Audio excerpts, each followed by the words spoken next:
Hello welcome back to my channel. చాలా రోజుల నుంచి ఇంటికైతే ఒక కొమ్మరిపోయి తెచ్చుకోవాలని నేను చూస్తూ ఉన్నాను, కానీ కుదిరేదే లేదు. ఈరోజు ఖచ్చితంగా తెచ్చుకోవాలని అయితే పోయి తెచ్చుకున్నాను. తెచ్చి అయితే పెట్టగానే మా పెద్దక్క కొడుకు ముట్టిస్తూ ఉన్నాడు. పొయ్యి కష్టపడి వాడు ముట్టించిన దానికి ఏమో బాగా మండింది పొయ్యి. ఆవులకైతే గెంజి పెట్టిన, గెంజి దించే నాకు అన్ని పనులు అయిపోయినాయి, ఇంకేం పని లేదనేసి బొండాల పిండి అయితే కలిపి పెట్టిన.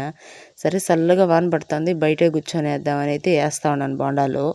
ఫస్ట్ బోండా వేసినప్పుడు అయితే అట్టే అతక్కుపోసింది. రెండోసారి బాగా నూనె కానిగినిచ్చినాక వేసినాక పూరీలాగా అయితే బోండా పిండి వేయగానే పైకి వచ్చింది. బోండాలు అయితే కాలుతూ ఉన్నాయి. కొంచెంసేపులో అయితే పొయ్యి మండల, ఆ పొయ్యి మండిన దానికి కళ్ళు అయితే మండిపోతూ ఉంది. ఎర్రగా అయిపోయినాయి కండ్లు. బోండాలు అయితే బాగా కాలినాయి, బాగా మెత్తగా వచ్చినాయి. మా ఇంట్లో వాళ్ళు అయితే అట్టే తింటారు నా కొడుకులు. ఉప్పు కారం నూనె, వేడి నూనె, తెల్లగడ్డ వేసి మిరపొడి అయితే కలిపి బోండాలు వేసి ఇచ్చిన.